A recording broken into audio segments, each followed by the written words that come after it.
session. The topic for today that sir is going to take is regarding international developments with special focus on BEPS. So before you start off, I would request you to accept a memento from our Vice President as a token of our appreciation.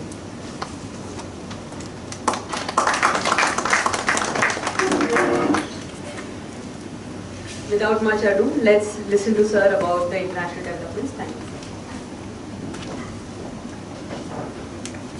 Morning, friends.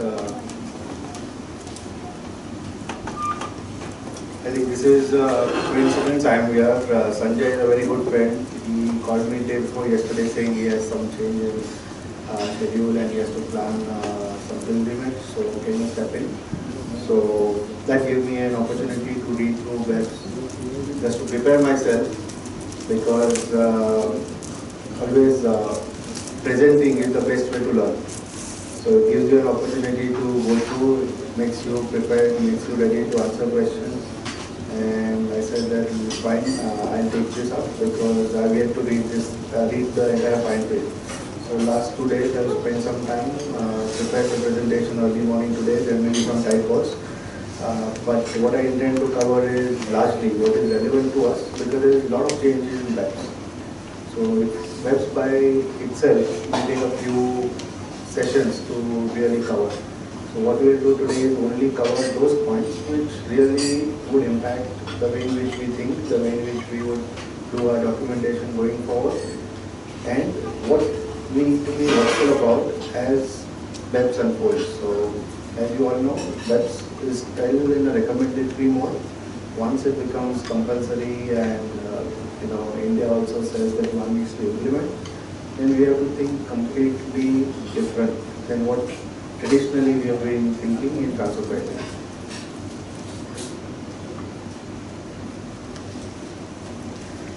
Now for some of us, what is BEPS?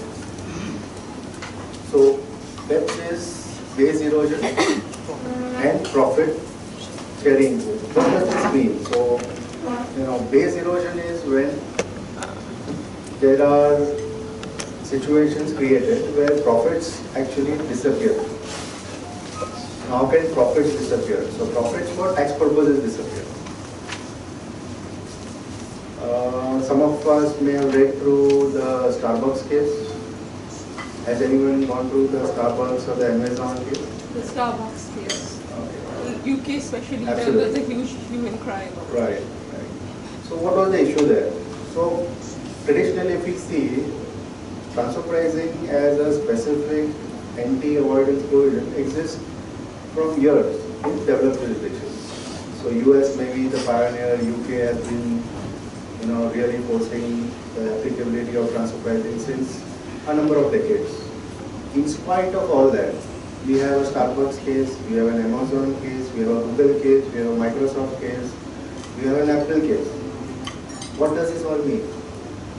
So if we step back, what is the Apple case all about? Apple created a selling entity in Ireland, went to the tax authorities in Ireland and told them that, look, we would pay a particular quantum of profits on the distribution profits, irrespective of what is the turnover. So basically it said that, okay, give me a ruling which gives me certainty on the absolute quantum of tax, irrespective of what I do, irrespective of how much I sell from that entity.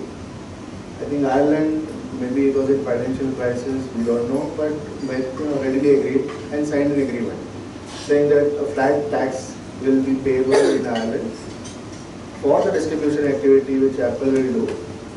And Apple started routing all its sales, all its US sales.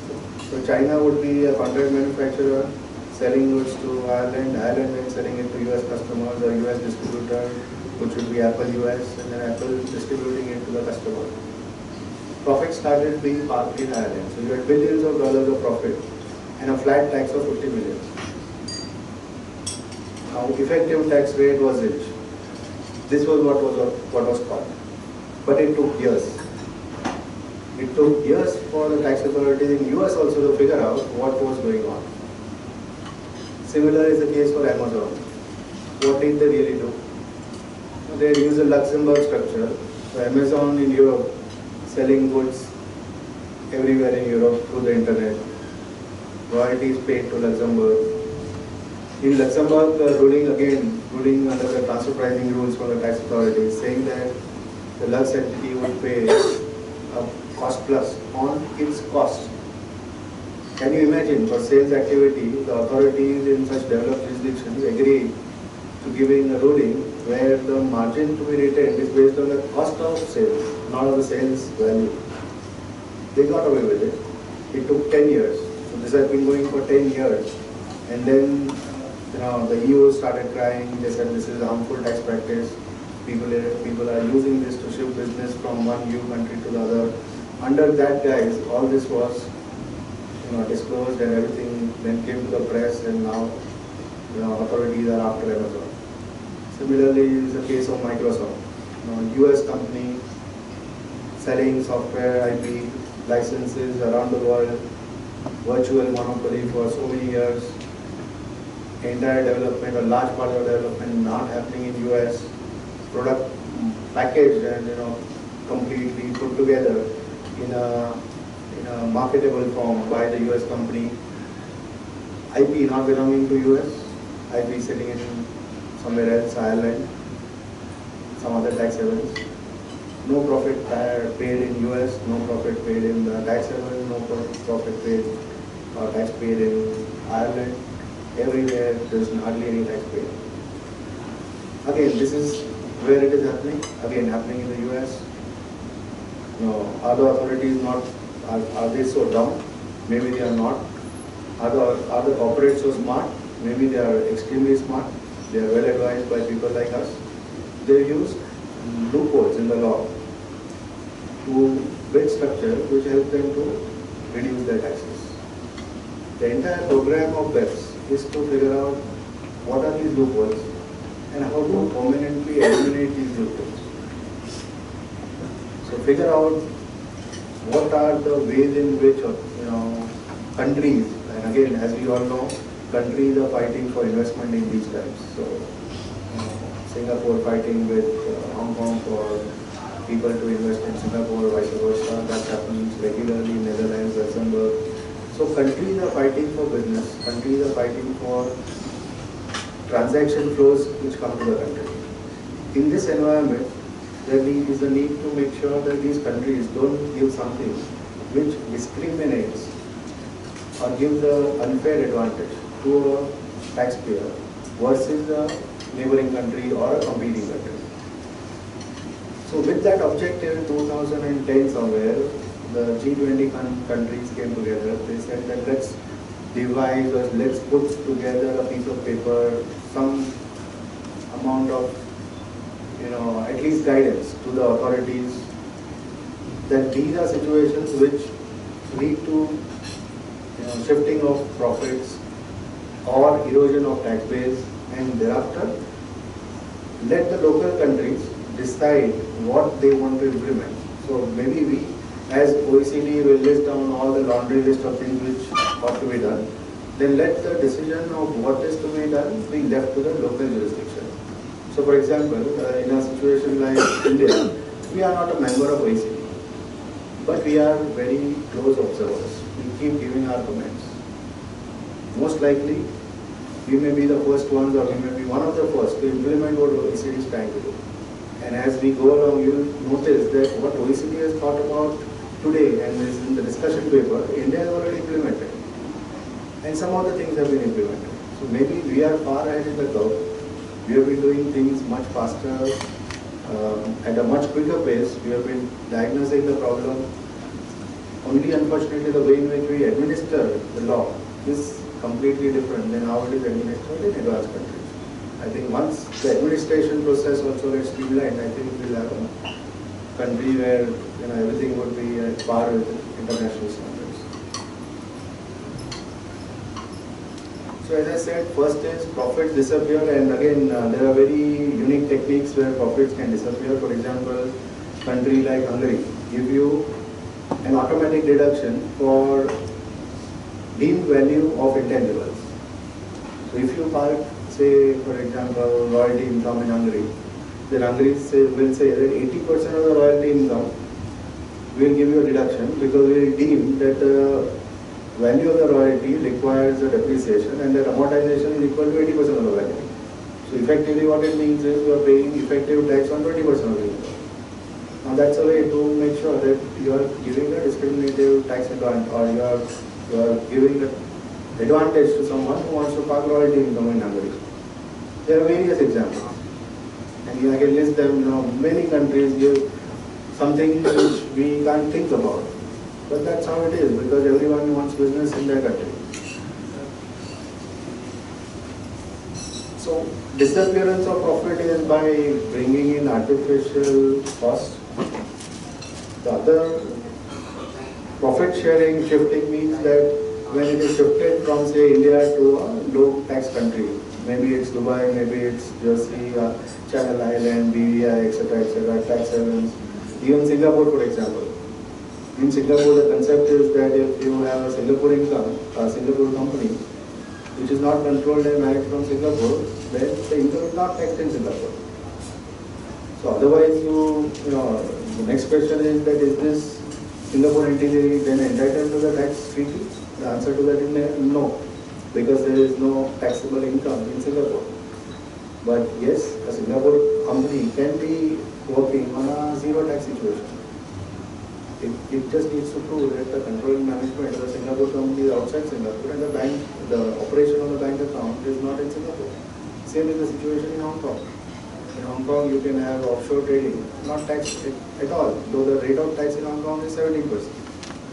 So what the second bullet point is trying to say is that when businesses try to move profits from jurisdiction A to jurisdiction B and jurisdiction B is entitled to a low rate of tax, or is not taxed at all, then that is what is planned to be covered in that. Please feel free to ask questions of me. I'll try to answer those questions to the extent I can, but if there are any doubts, let's make the session interactive and you're free to ask questions. Keval, you mentioned that it took years for the US and UK tax authority to understand what was going on. The company must be preparing their accounts in either Ireland, and from the Ireland accounts, it must be very clear what is the revenue, what is the tax paid in Ireland. So whether it is surprising that this is the advanced tax jurisdiction take decades to fathom what is going on and take corrective action. See, US to some extent, they are not as much worried because US follows a very strict CFC system. So even if it is Ireland, ultimately if it is going to be CFC income, US is going to tax it. Now I think the beauty of the structure would be to make sure that though income is from the group, they would have structured it such that it does not fall under CFC. What do you mean by CFC? It's a controlled foreign corporation regime. So what it means is that if you have a subsidiary outside the home country and if the subsidiary is managed, controlled by the parent in the home country, which is sitting in the home country, then income of the subsidiary can be taxed on a current basis in case the income is of a particular kind. And what is the particular kind? Normally it is if the income is royalty from the group, income is trading profits again generated from the group, income is interest again from intra-group loans. So that basket of income is called tainted income. So if tainted income is parked in a jurisdiction by a multinational, under the CFC rules, it's most likely the tainted income will be taxed on a current basis. So assume that dividend is distributed and you have to pay taxes. So for example, in a US situation, if US company G has a subsidiary in India, then US can choose to check the box India, means treat India as a branch. So therefore US will consider whatever profits made by India as their own profits, consider 40% tax which is the US tax, take credit of the India tax of 34% and net tax they will pay in US. So that's check the box. If they don't choose check the box, then India is a standalone company and if it has active income, if GE is selling equipment to power producers and it does not have tinted income, which is not group income, then that income will be taxed only when GE distributes dividend to you. So that would be the timing. So there are ideas around how to time the flowing back of income, how to avoid CFC for the time being, and US and UK rules are quite complex. But So they're some going, I mean, companies seem to be doing very, a lot of juggling around Absolutely. in these cases. So look at the Starbucks case. You know, they have kept on reporting significant profits from their UK business. But when the authorities did some fact finding, they figured out that in spite of declaring significant profits on a quarter-to-quarter basis and making those disclosures in analyst reports, post-earning conference calls, etc., there was no tax paid. Then somebody did the reconciliation and said that, look, where is the tax? Then they figured out tax is not paid here because it is going out to Netherlands. What is it going like for? It is going for royalty. What for? Trademark? Yes. For even the beans. They say these are specialized beans and procurement of the beans is done by a Dutch entity. And for those beans, they used to pay a significant amount out. Now, is it that Netherlands also has a 25.5% tax rate? But Netherlands, they had some structure established, but Netherlands was not taxing. So for UK, it was paid to a Dutch company. Or maybe UK authorities felt that fine, UK tax rate is 25, Dutch tax is 25.5. It's likely that if it's not shifting of profit from one jurisdiction to other with the purpose of avoiding tax. So In that fact, may in have a been the 10-year belief. period, they paid tax only once. Yeah. And the public started boycotting their product as a result. It has a backlash. There was such a backlash. That Starbucks has been not contributing to UK economy, so it has been earning from UK customers. They're using the infrastructure, but they're not contributing to any in any way. So there are so many complex structures available, and most of the multinationals have well thought through what they have done. I think BEPS is trying to uncover whatever is being done and make sure that in future they won't be able to do this kind of creative devices or creative structures. For all you know, we as advisors may figure out ways to work around BEPS as well, but it will take some time. Somebody will have to go through the fine print, look at it, devise new ideas. But old ideas may be failing. That is Let's what I take want to one highlight. more example. In case of Google, the tax authorities actually went through the LinkedIn profiles of the Yes. employees, Correct. so that they could actually figure out whether there's a PE being established or not. So Google, everybody uses Google in India. We all use Google. We all are helping Google to earn money because there are banners, ads, etc., which are displayed to the customer we are as the service users. They are generating revenue. Is Google paying taxes in India on this revenue? The answer is no. There is no tax paid in India. There is a Google API. That is for what? That is for marketing. So if you as CITC want to put up a banner on Google, then they pay taxes in India because the customer is in India. Customer is signing up a contract for advertising in India. But if somebody is being transferred from, say, a Bahrain-based chartered accountant, is referred to it through Google, through CITC, they are not going to offer income in Bahrain. It will go to Ireland, Jersey, some Channel Island, but it will not come to Bahrain. So again, in BEPS, one of the parts of BEPS, there are 15-point agenda. One of the first points is how to tackle the digital economy. How to tax Google, how to tax Alibaba, for example. There are reams of papers prepared on what should be done, what is the right approach. Only one question comes. Was it the tax department inefficient or helping, or is it that the big business had a controlling influence on the political system, and it was only the economic crisis of 2008 and need for fiscal money that woken them up. Otherwise, I feel that with all the digital filing, the tax authority in those countries must be very much aware what is going on. but because the entire political system is controlled by these big people, there was no action was being taken. Now it become their own life was threatened. Correct. And so long as they were extracting money from India and elsewhere, they were happy as long as the US corporations, European corporations were earning money. Correct. Now when their own existence got threatened, that is why they have opened. Absolutely. So, as we speak, all these examples are cases of multinationals in developed jurisdictions which have avoided taxes, use those taxes to become more competitive and become giants in their own businesses. So today, by changing these laws, they are making sure that no other can compete with them because they don't have the advantage which they had. So you may be absolutely right. It would be something which would not be in isolation. It is industry plus bureaucracy plus politics all put together. It would be a combination of all this.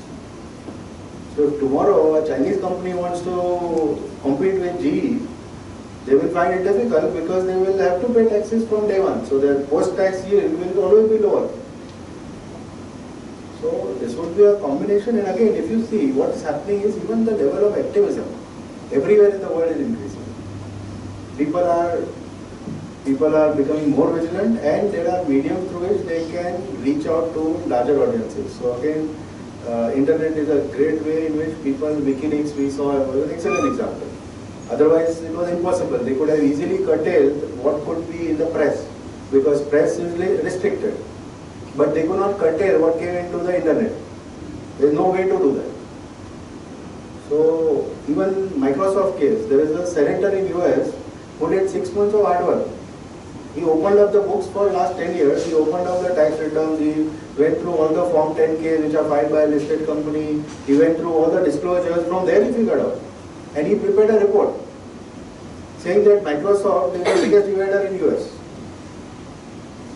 So a senator, a US senator, maybe the opposition party, we don't know that, but somebody within the political system used his powers, connections and publicly available data to come to a conclusion that there is a need to look at Microsoft very closely.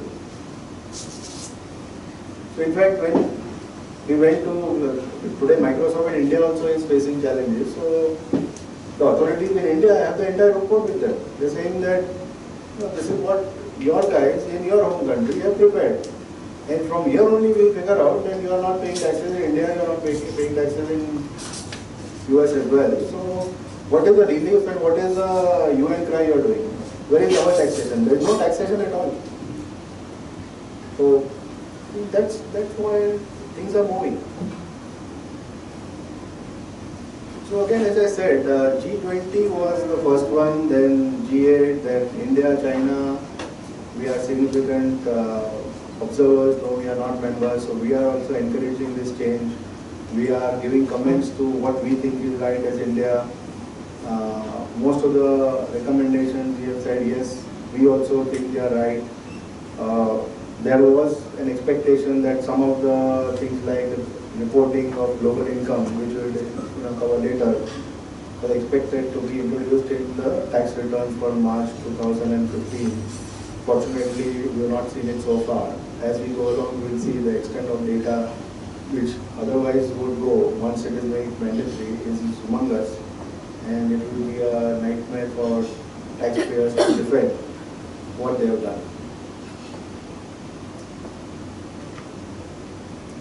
So again, as you see, which are the countries, so except Africa, some parts of Middle East where they are not bothered, they are in their own fiefdom of oil, etc., etc., and some part of Latin America, all the rest of the world is subscribing to what OECD is trying to say.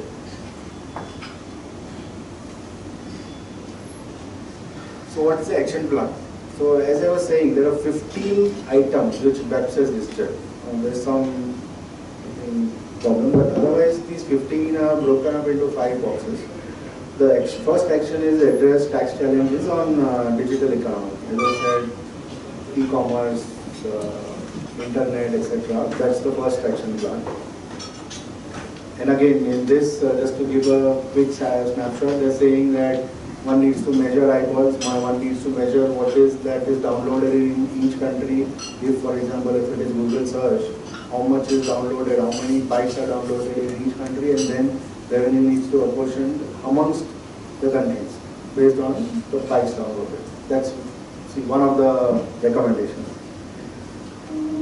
Second action point is neutralize the effect of hybrid mismatch arrangement. What does this mean? So in a quick snapshot, it means situations where in one country a particular instrument is considered to be a loan, in the other country it is considered as equity. So in the country where it is considered as a loan, you get a deduction when interest is paid or amount is paid as interest. But in the country which is the recipient country, it is treated as dividend and it is exempt. This is very, very regular, normal in European countries. This is what they are planning to do. They are saying that no, this is tax evasion because you are not paying taxes in one country which is a payer country, as well as you are not paying taxes in the other country. In fact, you are taking a reduction. So they laid down that okay, these are situations which we want to curb, and most of them are the hybrid loan arrangement. Strengthen CFC rules. So again, if you go through the US CFC rules, it's a Bible by itself. So Income Tax Act, as many as pages you will see only on CFC. And in US, for everything there is something prescribed.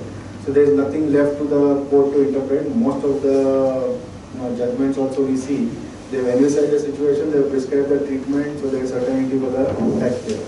The CFC rule also is like a Bible. In spite of the Bibles being built, they are saying the Bible should be studied. So further study. Limit base erosion by interest deductions. This is excessive interest.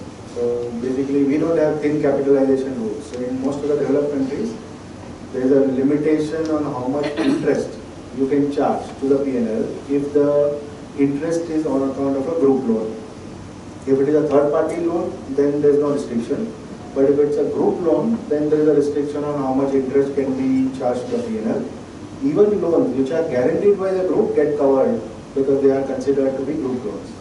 So objective is that you can't have operating profit which is used for transfer pricing purposes to benchmark margins, and then you put in so much of debt without putting in any equity, which erodes or takes away the entire operating profit and leave nothing in the home country or the operating entity. So for that, there are regulations on thin capitalization. India has not so far brought in thin capitalization. There is a discussion around bringing that as well in the time to come. Next action point 5 is counter harmful tax practices, more effectively taking into account transparency and substance. So again, the entire discussion you will see even on transfer pricing is not around functions. It is around who is performing those functions. So far, whatever we have been, used to seeing in India is look at where the function is, look at where the risk is, and then determine who should earn what. Now the question is that fine, function may be in country India, but who is managing the function? That's critical. If India is not managing the function, it is being driven from somewhere else, then India can't be considered to be really the one which has undertaken the function. So you need to split the profit further between people who are managing the function versus people who are implementing the function. But won't that take away more profits from, say, a country like India where the management is more global? It's vice versa. No? You have so many Indian companies also today. But, I mean, those are limited. So balance would be, yes, on an overall basis there will be more to lose than to gain. But Indian groups may have a nightmare. Because suddenly they will find most of the income has to come back. Because if, for example, Tata is managed by people sitting in India, whether it is Kodas or Jaguar, then you bring back everything back to India. So again, how it will be implemented, what will India do, all this is a question mark. But you can really change the landscape of taxation. But how do you actually figure out the management? I mean, there might be, yesterday we were discussing about these contract services. Now most of the work is being done in India, and probably the management part of it is also being done in India. But there's someone sitting abroad saying, okay, this work needs to be done. Will that be considered management, or the day-to-day management will be considered management? How will that work? So it depends on the kind of work. So for example, take a situation of research and development services.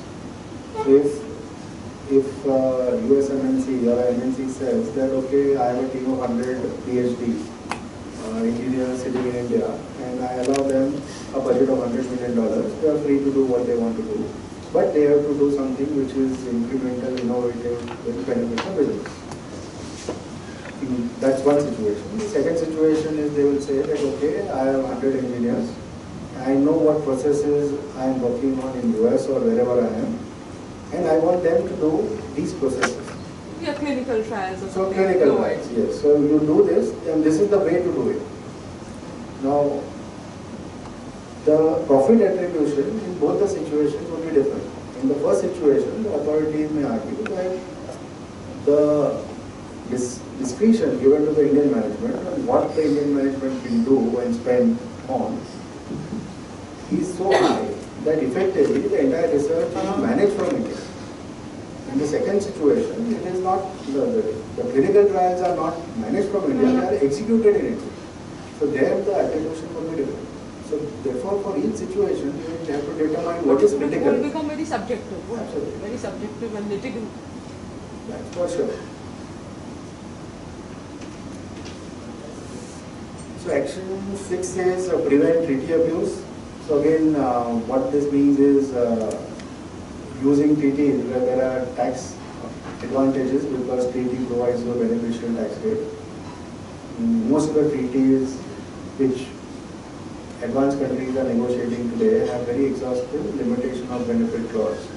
What it means is in situations where there is no substance, the treaty itself is not applicable. So for example, the US has signed treaties with every country except Hungary and Korea is an exception. These are all treaties, but otherwise all treaties have exhaustive limitation of benefit clause. These clauses run into tens of pages. So in most situations you will find if there is no substance, you will not qualify. So though there is a treaty, you will have no benefit available. So already a lot of action has been taken to curtail the availability of treaty benefit. The discussion paper talks about even introducing further restrictions to enable tax authorities to make sure that they don't give benefit where it is not intended. And what is not intended is situations where there is no substance. No substance. Substance. So prevent artificial avoidance of P status. So again, this is very interesting. For transfer pricing professionals, this can be giving incremental business or incremental exposure or incremental work will have to be done. Because what it is trying to say is some treaties give you exemption from the PE is performing delivery of goods. Some treaties give you a benefit if the PE is performing occasional delivery. Some treaties give you a benefit from PE not being created if there is contract manufacturing work done. All those they are saying should get dropped. So don't give blanket PE exemptions because they are being misused. Taxpayers or global multinationals are using these provisions to make sure they don't pay taxes in the country in which they are selling the goods, using these exemptions, and by using structures like Ireland, etc., they are not even paying taxes in their home country. So once, if there is no exemption available, then the next question is what is attributable as income, and there, as you would have learned from the sessions before this, one will need to apply attribution principles, apply one of the transfer pricing methods to determine what needs to be then attributed to the permanent establishment.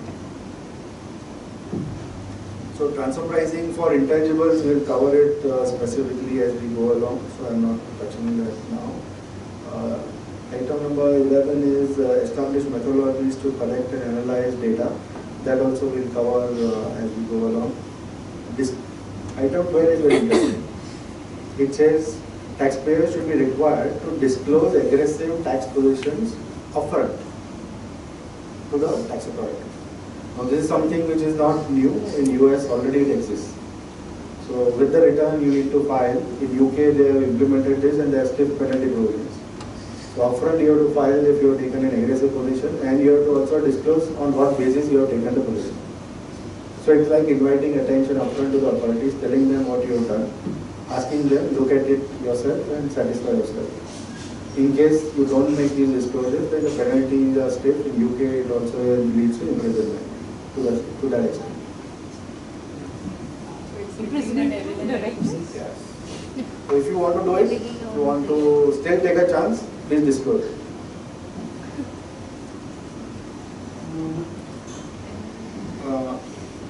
Re-examine transfer pricing documentation. This is one of the simpler things. Re-examination there, I think, for a country like India, we don't have much to worry. Item number 40 is making dispute resolution more effective. So again, strengthening the mutual agreement procedure where two countries can come together directly and say resolve a dispute. And the last item 15 is development of a multilateral instrument for amending bilateral treaties. So again, this is procedural and we can skip this. So specifically on transfer pricing, on intangibles, because this is an interesting concept and they really changed the rules on defining what is intangible and attributing income for an intangible. What they are saying is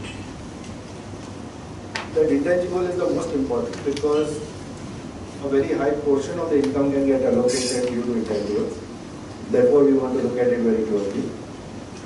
And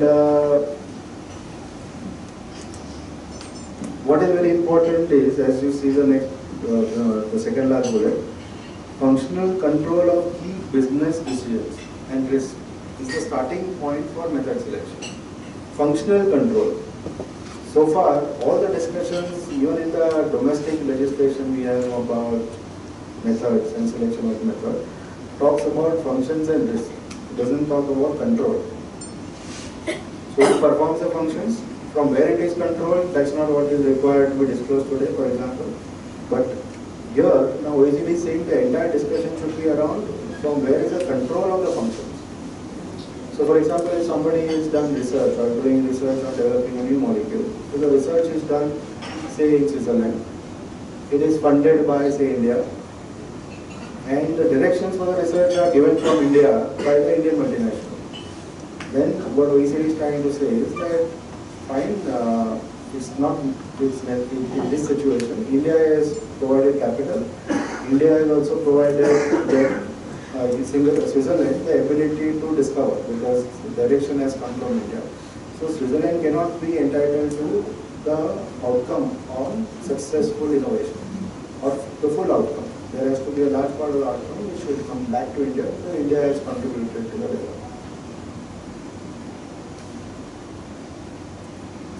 Again, definition of intangible, they have expanded it significantly. It is much wider than definition under accounting standards. Marketing intangible has been specifically included this time. Again, as we are all aware, there is a lot of dispute already in India on advertising and marketing spend and creation of or deemed creation of marketing intangible and who is the owner of intangible.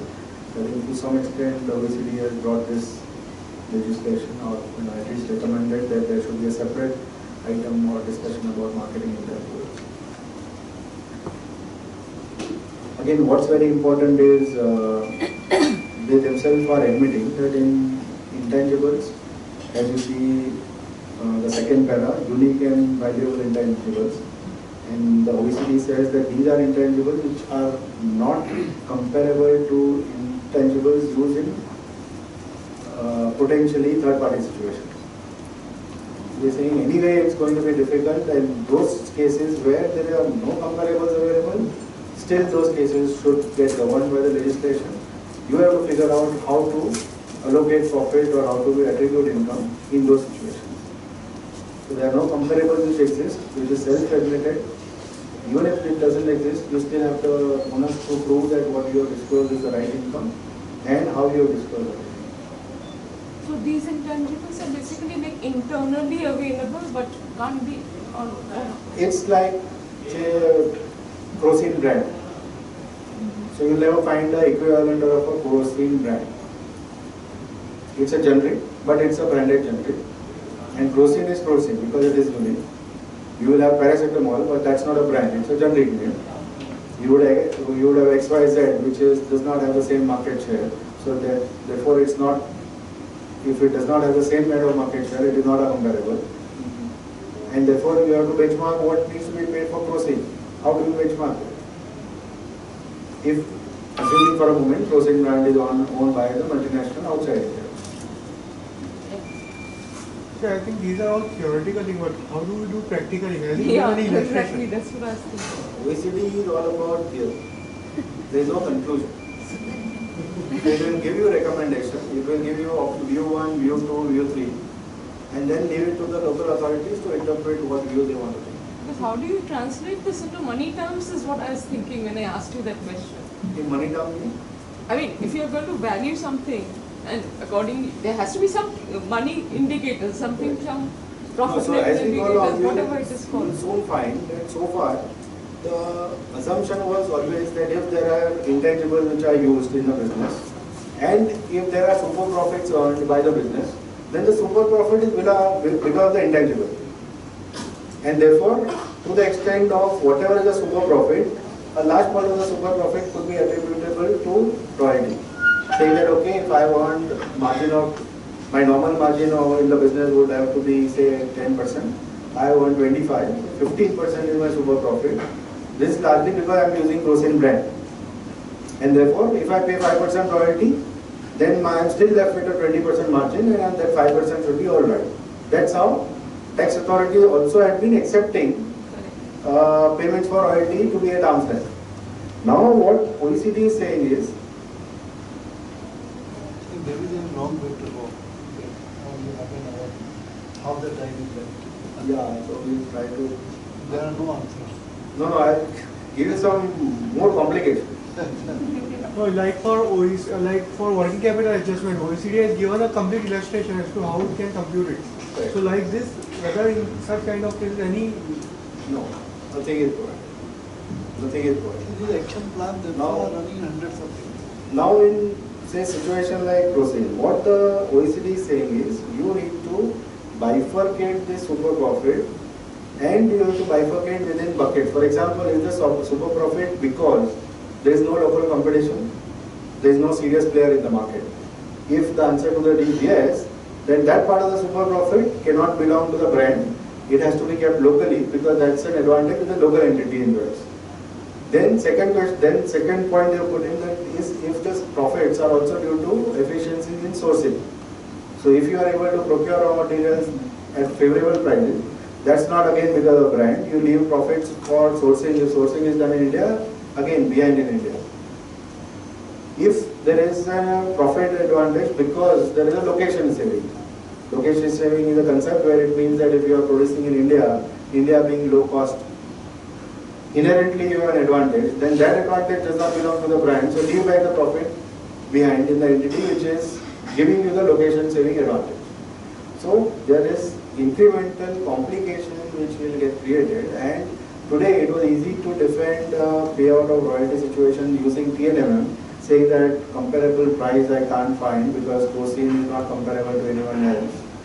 I can't use profit split because intangible already is developed. I am only doing manufacturing and selling. There is no joint development of intangible, so I would refrain from using profit split.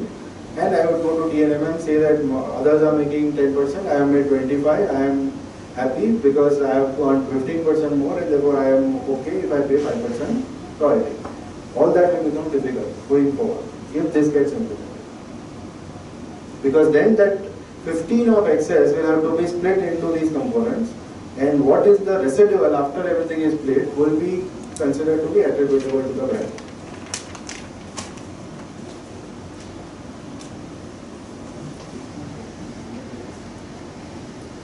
So, what are the implications on the discussion we had so far about intangibles from an India point of view?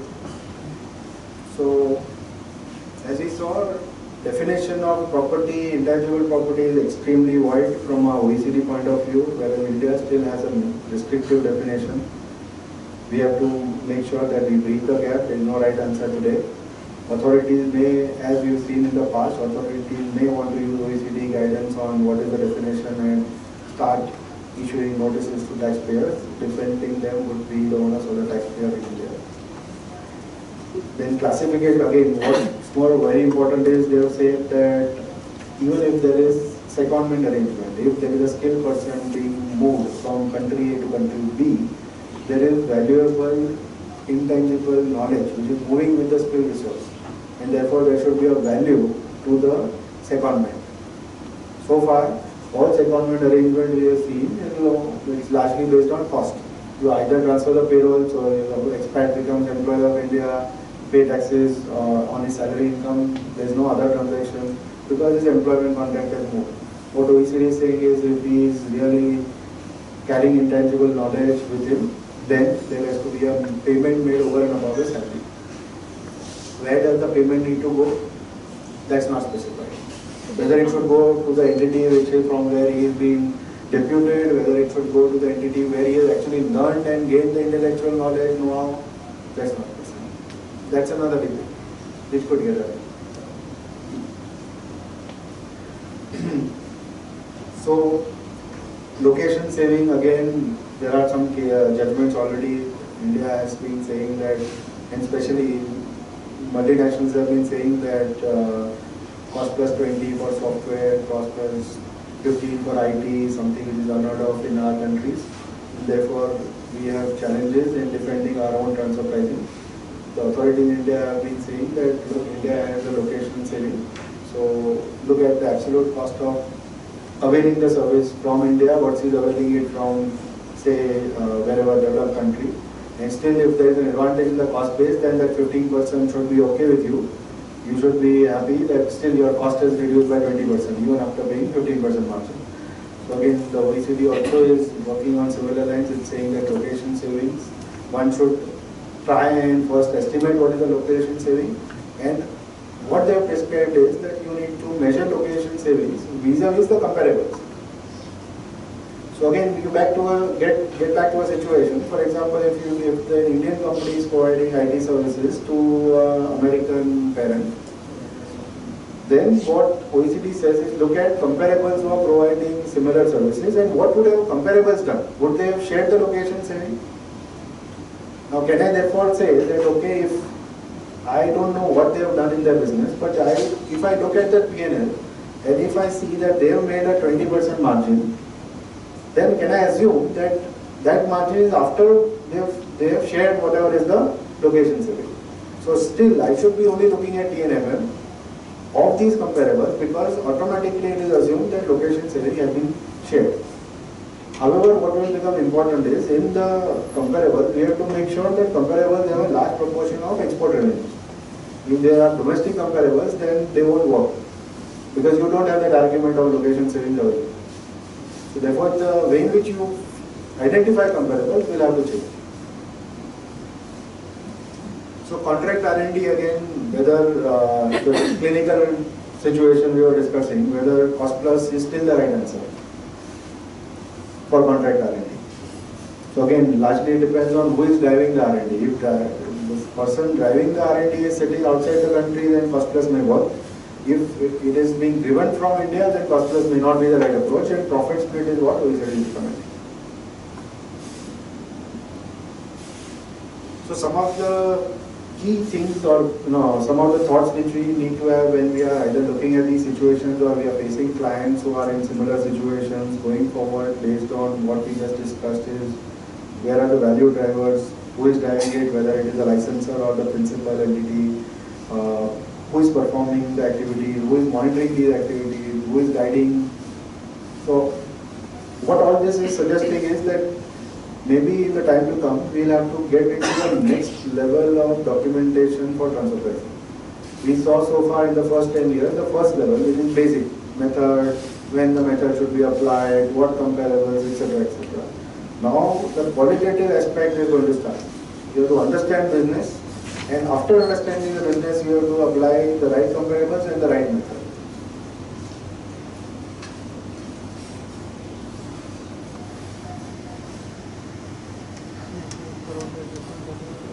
Okay, coming to we have 30 minutes, so The last slide, is it covered by the OECD's guidance note on reporting requirements? the last slide, this slide? In 8 questions, No, no. whether the OECD report gives any clear guidance on the No, these are questions which I have developed because I think that based on whatever we discussed, we need to be clear about these questions when we advise our clients. So this is not something which the OECD asks you in some format. What they are asking is something different. But in order to make sure that we choose the right comparables, choose the right strategy for our clients, we need to understand this upfront. This is what I have just put them together in a slide. And this is because, for example, if there is some savings due to group buying, then OECD is suggesting that saving should be apportioned. So that group benefit or group buying benefit is because everybody has agreed to contribute to the buying plan. So therefore the benefit also should go back to everyone. So far what was happening was all multinationals used to have a formula where they say that okay, if there is a benefit, then you benchmark the price of the component based on what otherwise the subsidy would have procured directly and keep the profit in the entity which has done the centralized sourcing. So the OECD is saying that's not the right way to do it because the benefit has been realized only because everyone has agreed to buy in a joint manner. So then the savings should also be shared. But when the supplier is supplied to say 100 entities directly at the same price, isn't it the benefit of sourcing only? No, so here I think the situation you are describing is where there is no entity in between where profit is being parked. So supplier is supplying directly. But these are situations where there is a sourcing entity of the group which is say in Dubai or Hong Kong which is pulling the profit on sourcing. Then they are saying that look, then this entity is not entitled. What entity is entitled is only a first plus on the cost incurred in performing the administrative work. Nothing more than that. So on documentation there are three things, there is a three-tier approach. One is every multinational is now required to prepare, or the OECD says one needs to prepare a master file. Master file will have information about the global organization structure, where are the subsidiaries, where are the IPs, what are the intercompany arrangements, everything will have to be disclosed in the master file. Then there will be a local file which will only talk about local transactions. So if it is India, only India related transactions. And then there is a CBC report. The CBC report is again something which we'll discuss in greater detail. Here you need to submit information about the entire global organization in 2 spreadsheets. And these 2 spreadsheets at one glance can give an overview to the authorities where the profits are, where the substance is, where the employees are, whether taxes are paid in a particular jurisdiction or not, whether any benefits are availed or not. Everything can get exposed in just a single spreadsheet. So in master file, what are the main 5 buckets or 5 things which are required to be disclosed? The first is organizational structure, which is legal ownership and where are the different geographies in which the multinational operates. Second is business description. This is very important. Here it is asking, the master file is asking for the entire supply chain of the top 5 products. So assume a situation in a pharma case. You have manufacturing in China, you have IP sitting in Switzerland, and you have markets in US, UK, all developed countries. Here it is asking what is the supply chain. So you have to disclose that product X, say Crocin, it is manufactured by a third party contract manufacturer in China. It is moving from there to my principal company in Switzerland. From there it is distributed to 15 subsidiaries across the world. All that will have to be disclosed. Fortunately, it is only asking for 5 products, not for everything. Again, it is also asking for all products or services which generate more than 5% of turnover. So main geographies, then list of the description of the important service agreements, intercompany agreements, any business restructuring, reorganization done in the past, that also needs to be disclosed. So if you have bought some trademark, if you have done any transaction, everything has to be disclosed. For intangibles, one needs to disclose overall strategy for acquiring and creating intangibles. List down the intangibles and legal ownership of that, who's the legal owner, which entity is the legal owner, where is the R&D being undertaken, all will have to be disclosed upfront in the master file. All the intercompany agreements have to be disclosed. And if there are any APAs, unilateral, bilateral, any arrangement with the tax authorities, any ruling which you have obtained, like we discussed the Amazon case or the Apple case or the Starbucks case, all those will have to be upfront disclosed. So again, as we discussed, this is a starting point for the authorities to quickly figure out what is wrong. So this is like a diagnostic sheet for the report card. But many, particularly foreign MNCs, are very reluctant to even share any data with the Indian subsidiaries. So do you think practically it will work? Spain has implemented this. So in India? So India will have to implement. That's only the way in which it can get administered. So Spain has already implemented.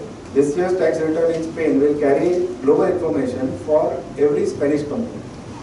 So therefore, if Tata has a Spanish subsidiary in Spain, they will have to disclose their worldwide organization chart and what we discussed to the Spanish authorities first, though India has not asked for it.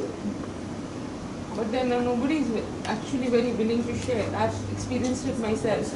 But They there said will that be no we'll give choice. it, if there's a hearing, we will give If it to you. if Indian law gets amended, this CBCR template becomes part of law, and that's how it will become. If they want to implement, they will have to make this part of the law.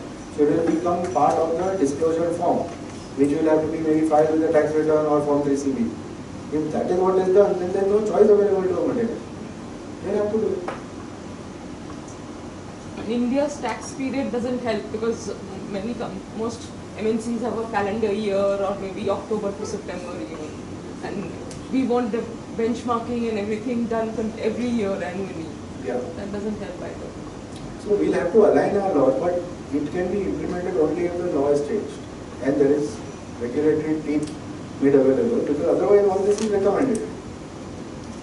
The only risk is, for example, Spain implements today, and there is an exchange of information treaty with India and Spain, and under the treaty, if Indian authorities call for this information which, say, an Indian multinational has filed in Spain, then will that be used against the taxpayer? That's also a probability. India has already signed exchange of information treaties with most of the countries, including tax service. So this is going to be very interesting. I think the whole idea is that transfer pricing is going to get more complicated and more interesting. So good for professionals. So local file, I think this is more or less what we anyway do. Headache for accountants. Headache for accountants. Because they are the ones who have to gather the data, right? Move up. So management structure will have to be disclosed, organization structure, management structure. I think more or less for local filing there is not a significant change as compared to Rule 10D which already exists. I think what's most important is the master file. Only thing, there is some additional onus to disclose data which is very specific, R&D arrangements, etc., which have to be specifically disclosed. And then comes the last, the CBCR reporting, which is a report card which can give them immediate access to what is wrong. So if you see the template, what is that is to be disclosed? Each jurisdiction wise, you have to disclose. For example, if company A has 3 subsidiaries in Switzerland, one is in distribution, one is in manufacturing, third is only the IP, then in tax jurisdiction, which is the first column, Switzerland, there will be 3 entities. For each entity, what is the revenue from related party, what is the revenue from unrelated party, what is the total revenue, what is the profit, what is the tax paid, and cash basis of tax paid. So they are saying tax payable also is not there. Tax actually paid is what they are asking for. Because in Mauritius, all know, tax paid and payable, there is a huge difference. There are many countries which are similar to it. They're saying actual paid is what we need, then actually accrued also is what we need. So what is payable net of deferred tax? They want to know actually what is the tax liability for the year, how much has been paid for the year. Then what is the capital, what is the earning, accumulated earning, number of employees. Again, this is for substance. And are the employees and the profits linked? And what are the tangible assets other than cash and cash equivalent? So here in a snapshot, they will come to know that, okay, out of this, where is the related party, unrelated, what is the ratio of related versus unrelated in each jurisdiction. Then immediately compare what is the tax actually paid and the tax rate. They will give a clear idea about what is happening, how is the tax planning being done by the MNC. So what took 10 years for Amazon to really come out in the press could be done easily if one looks at this one report. But then the definition of related party and unrelated party will be differing from each entity. No, OECD has its own definition, which is the widest. But entity-wise, region-wise, we need to disclose it. For that financial year, we need to see now, for example, in Luxembourg, what is the definition of related party in Luxembourg? Right. It can be 5% direct, indirect holding, Right. and for that financial, we need to disclose it, right? Right. So it is So- the entity-wise we need to see. No, I think you raised a very valid point, because each country would define, maybe there will be some plus minuses in definition. So I think if this has to be really successful, there has to be a standard definition of what is associated. Otherwise it can get really cluttered. Because then we have to actually analyze, if it is a multinational company, we have to analyze, we are having so many subsidiaries, Yes. so many branches, how can we deal with it? I think this is a very valid suggestion. There is more work which OECD And needs it to might do. change the definition, if it is, not constant, the definition, it might change for each and every entity, every financial year. So the Indian entity will have a different format for this as compared to say a UK entity. No, I agree. So I'm saying unless they standardize, they will not be able to actually use this information. So otherwise it will be giving distorted pictures in each country, which does not seem to be the idea. They want standard information to go everywhere. So there has to be a way they will have to figure out how to make sure that they standardize, which will be difficult. I think Yeah, you can't But there's even no ask the resolution. holding company to do it. I mean, which is the ultimate holding? yeah. So I mean, right now, if this form is only for the holding company and no. not then Unfortunately, they have clarified. It is not only for holding Yeah, company. Ideally, it should be exactly. only for the holding company. exactly then that And could be automatically, under exchange of information or otherwise, that same information should be made available. That's one way to deal with it. But right now, they have said that every legal entity has to file this. And therefore, every legal entity has to be first regulated by the local country regulations, and then only this can really be made applicable.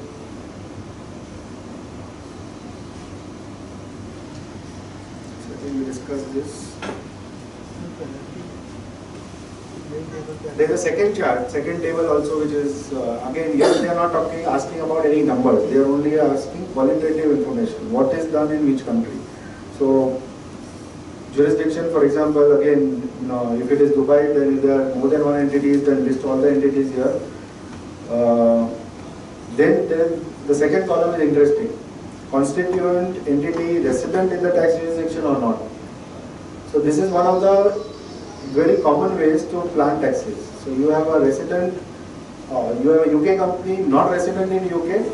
So tax jurisdiction could be somewhere, say, in Bahamas. So not taxed in UK, not taxed in Bahamas, because Bahamas there is no tax, for example. So here they said that is the UK resident also a tax resident of the country, or it is a resident of some other country. So I think that's the next reason for the next column. So tax jurisdiction, that's the third column. Tax jurisdiction of organization or incorporation is different from tax jurisdiction of a resident. So where exactly it is a resident? That was asked in the third column. And then what is it doing? So is it doing R&D? Is it only a IP company? Is it a procurement company? What? So you just have to tick, depending on, you could have a situation where an entity is doing multiple activities. But here it just gives a snapshot of what is done where, without numbers and without tax payment. So looking at both the sheets together, one can figure out what is happening, where profits are being made. Some entities may be more than one entity. You take maybe, yeah. So again, the issue is how to share. I think we discussed. What But is at the, present, most of the companies, the Indian entity says that I am not able to furnish any information about the ID. correct. Then that argument will not come to be available. That will not be able. Correct.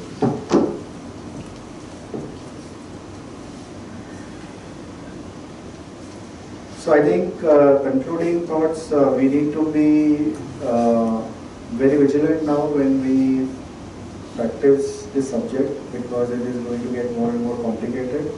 Whether we are representing the taxpayer or we are advising the taxpayer, I think we have to be extremely vigilant. We need to have a keen eye on facts, consider potential impact of whatever is the current structure, review all the current arrangements, and try to make sure that we avoid controversy. Difficult in this environment, but at least if there is a controversy we see, we have to carry it on, we have to see how that can be resolved. And again, as I said, planning is going to be extremely difficult, and there will be new ways of planning which we'll have to think about.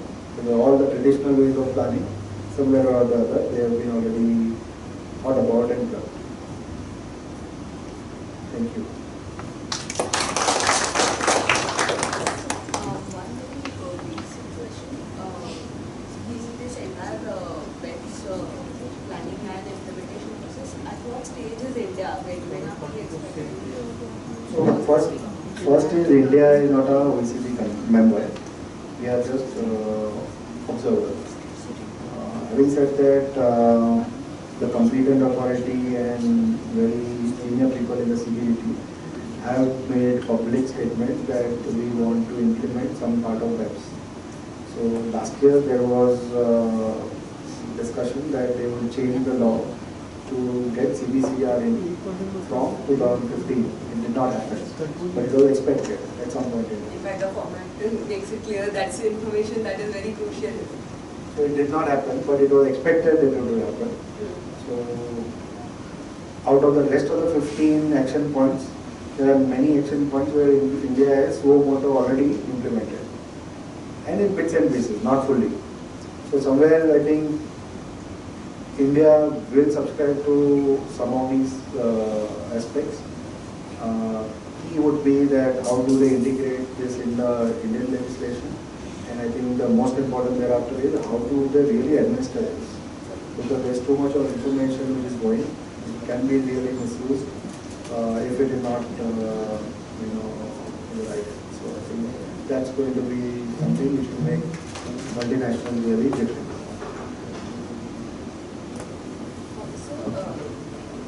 Traditionally, for a lot of OECD commentaries, India has always been taking a different stand than what the OECD members of the commentaries take. Will that have any bearing on how we implement or administer the BEPS? I think India has been known to take positions which are more convenient. Yes. So, I think even if you look at the orders passed and the courts also interpreting OECD, they only pick up the para which is suiting them. The next para they will deliberately omit. So I think that's how we have been used to administer. Having said that, whether it will be fully accepted or not, I think time will say. It will be crystal ball gazing how it is done.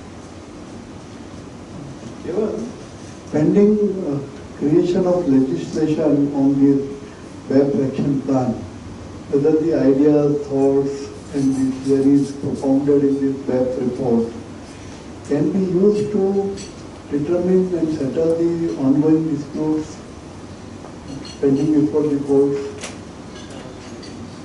I think today this is all only guidance and in various forms which are discussion drafts. So it's not even in some cases there's a final report which is out of the 15 action points, not in all.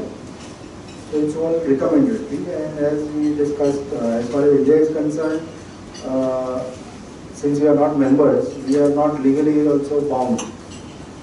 Legislation is not bound, or the judiciary also is not bound to accept automatically. Though we may use all the Supreme Court judgments say that yes, jurisprudence which is globally available, one should be using it, but that will have to be argued. Because day before yesterday, one Delhi tribunal decision by Pramod Kumar was reported, wherein he refused to apply the BEPS report to some dispute before the tribunal. But my point was that there is a concept which is recognized in law, like a business reorganization, which is not defined in the law, or say marketing ineligible, which again is a very nebulous concept. So where the law concept is recognized in law, Right. but various methodologies have not been laid down, and on which the methodology or some more thought process is available in the BEPS report. Will the judiciary be justified, or the tax administration be justified in resorting to the BEPS reports, final report, by implementing those concepts in the law? See, my view is, if I read the BEPS report, the way in which most of the multinationals are structured in India, it is not going to lead to, if you look at both situations, Indian multinationals as well as reverse situations, foreign multinationals. Clearly for Indian multinationals, there is lot of room for worry. The BEPS report does not give them any joy or cannot help them to reduce their tax bill. It will only increase their tax bill. Now if we think about multinationals who are operating in India, I think the biggest issue I find in the BEPS report and some of the recommendation is dealing with location savings, stripping off what is the super profit, reducing what is attributable to the brand, trying to distinguish what is attributable to competitive situation, trying to attribute something to efficient procurement. So there also I feel that there is more to worry, and therefore from a tax authority point of view, they may be more than happy or more than keen to try to use these arguments against the taxpayer. So I don't see a situation where the taxpayer may be able to use these arguments in his favor to get a better outcome. So all these ideas and discussions are about how to plug loopholes, and therefore can only make situation worse for the taxpayer. But have the taxpayers in India, multinationals in India, started taking cognizance of the BEPS report and started taking Yes. action? No, large groups have already started. So work has already started, diagnosis of how the template is going to look at. Is it going to cause jitters when somebody looks at this template? People or taxpayers who are in multi-countries have already started thinking and already started putting together. And then the next step, what needs to be done? So how do you bring more substance in a jurisdiction where there is no substance but very high income, etc. All that planning, all that discussion, it has reached to the boardroom. So moving people from India, hiring the right people, hiring the right talent, all those discussions have already commenced, especially in few of the large groups who we are working with. But I think I would say largely the BEPS reports are justified because as more and more profits are getting generated in the emerging economies, and the multinational headquarters in USA and Europe are having cost constraints. So one finds the companies are adopting more and more aggressive techniques to extract money or profit from India by paying the least tax or by paying no tax. So when they are also greedy and leaving very little profit in the, because I would put it this way, if suppose the commissioner of income tax were to look at a gross level, what is the revenue, how much money you have taken out, dividend, royalty, FTS, management fees, and technology charges, etc. Then perhaps you will realize that a large portion is just going out of the country in one pretext or another, by paying no tax or very little tax. So the greed and aggressiveness of the multinational corporation is generating these reports, or the cause of generating these reports. US is known to be the world's largest economy so far.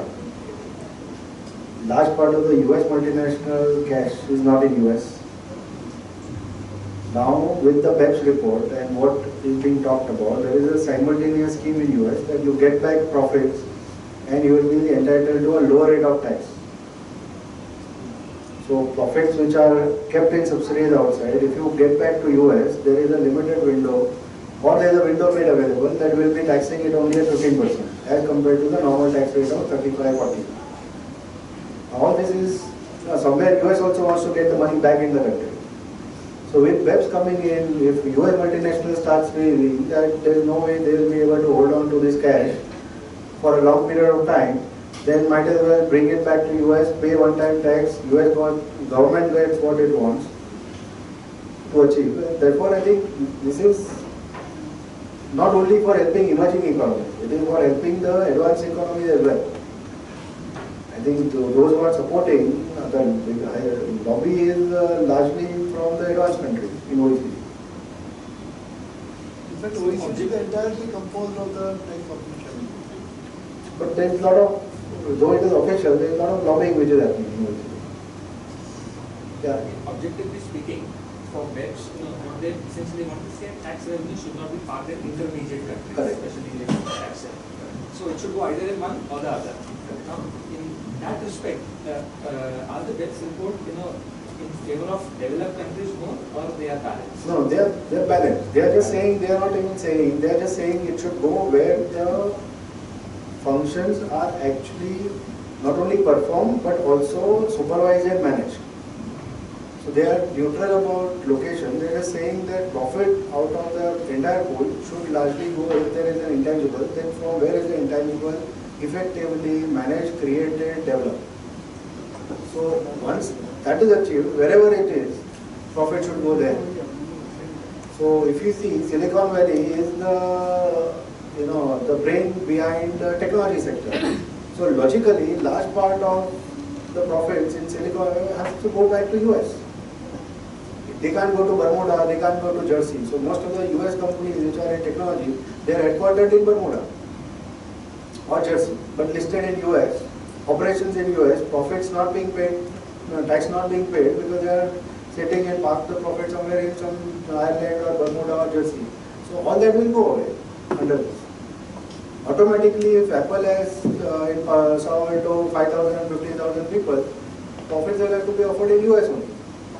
There will be no choice for Google also to go anywhere else.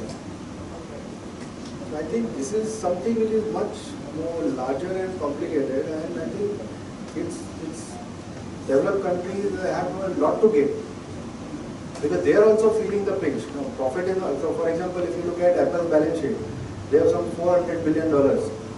But if you see what is the cash in US, it is $10 billion. 390 is outside.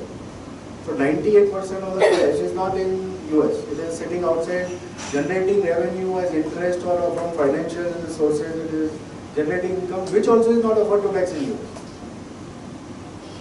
There was one more tragedy from the India's point of view is there. Neither at the policy planning level or at tax administration, there is no stability. So whether it is treaty negotiation, transfer pricing, competent authority, nobody stays at the same post for 2-3 years. So nobody develops some mastery or intent. Each subject is such, whether it is a treaty, whether it is transfer pricing, it requires a great depth. After 15-20 years, you start understanding something. And here within 3 years, a person gets ABCD is transferred. And whereas I was told that in USA, the same person is treaty negotiation for decades. I agree. So how are we going to remedy the situation? There is stability, and I am saying the worst is there is no accountability. The first is we have to fix accountability. If today there is no way of monitoring what the assessing officer has done, whether the cases which he has actually initiated, has the revenue actually collected money or not 5 years, 10 years down the line? There is no mechanism. And now within a period of 2 years, one can come to know. Yeah, One but- month the DRP has to give order within 1 year. But by the time he has taken his promotion, he has moved 3 levels in 10 years. So whether the tribunal ultimately opposes or not, there is no reconciliation. So accountability is not there. Stability and accountability both has to come. Accountability so that there is no high-handedness, and stability because then somebody who has understood the law is going to administer it on a consistent basis. So whether are we administratively prepared to implement these 15 reports? It will be like GST. We want GST to come in. Whether we are prepared or not, I think nobody knows. So if you want this, so I think here, maybe some parts of it we really want it fast. Not the whole thing. I would say at all the 3 levels, So CBCR is the first thing I think will come in. consultants, taxpayers, as well as the administration, whether all 3 are Synchronous. adequately prepared. Considering this, is Make in India possible?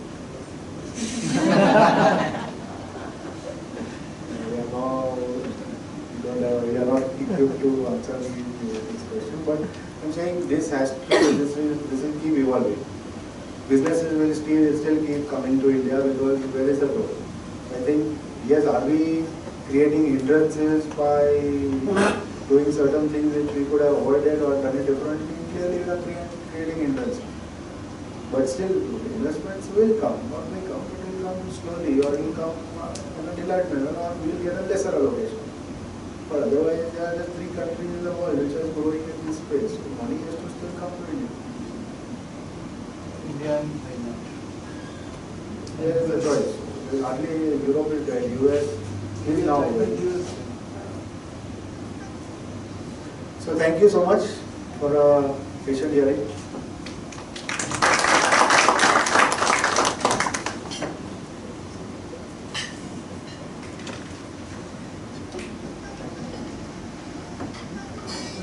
Thank you, Gail. I request Namita to give a presentation.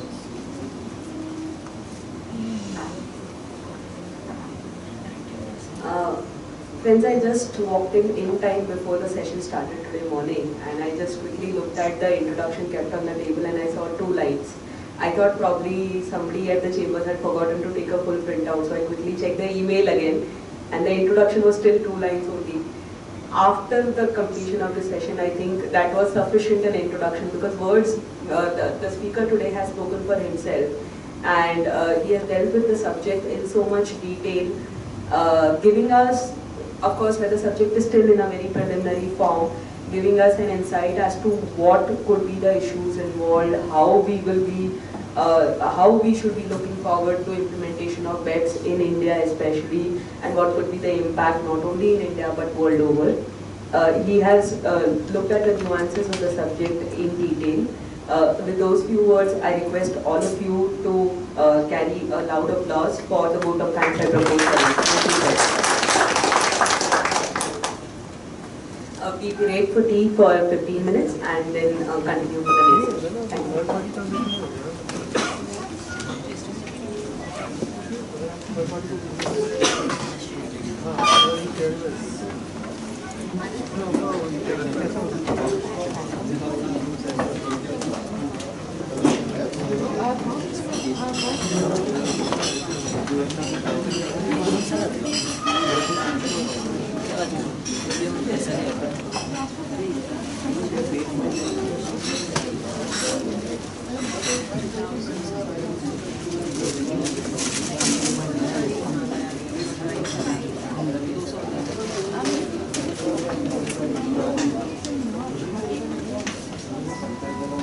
Thank you.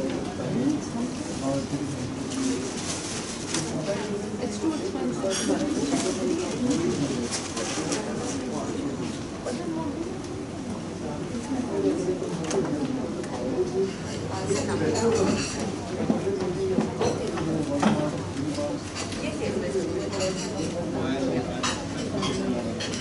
Yes, sir.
Nothing works.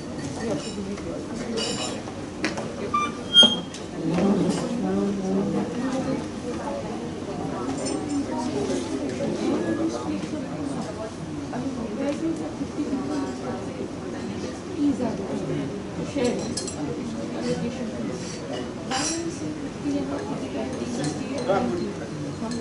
it's from websites and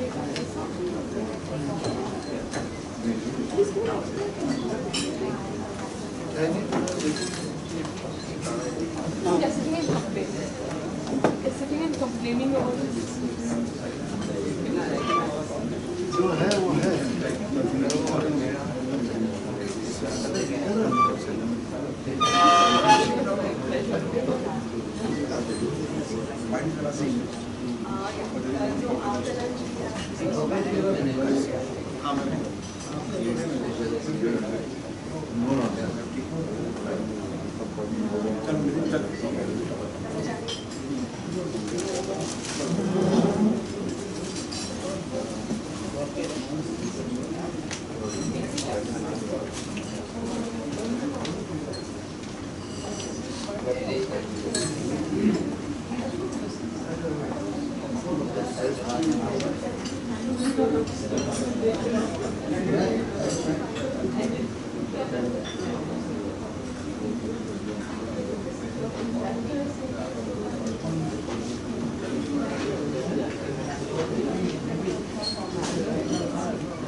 Thank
you.